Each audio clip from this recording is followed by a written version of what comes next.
branch puts a Grand Rapids man in the hospital. Tonight, he is in fair condition. 24-hour News 8's Henry Erb has a story of how neighbors and police helped free him. Henry? Yeah, he was doing what a lot of people were doing today, now that the weather's nice, working in his backyard in the 2200 block of Francis Southeast. This guy probably never dreamed that spring yard work would put him on a stretcher headed for the hospital. He just happened to be under the tree when the branch snapped and fell. They weren't even doing anything to the tree. It just broke. We were just getting ready to put our stuff in the kids in the car. When we heard a sound, we heard a big crack.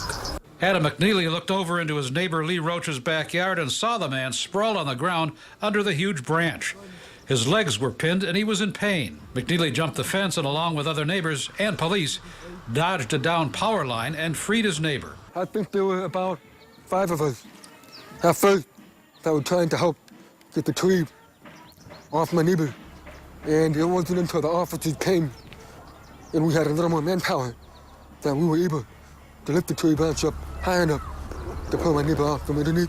You know, you tend to think that with the winter that we've had, if there was a brittle branch like that would have come down already, but apparently this was the day it was going to come down. I mean, it could have been a lot worse.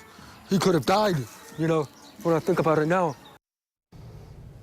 Yeah, the neighbor's right. This could have been a lot worse. The guy was really lucky. And we think about this as kind of a freak accident. Is it? Really? Well, we wanted to know. You know, you got to wonder about this, right? Right, sure. So we went looking for numbers. We went to the Center for Disease Control and found that more than 1,200 people died between 1991 and 2007 from tree injuries. But those numbers are for people who were working on trees, like loggers and arborists and landscape people. Yeah. We still don't know, however, just how often something like this happens. You're minding your own business and a tree falls on you. Yeah, well, today's a good example. It can certainly happen. It can. All right, thanks, Henry.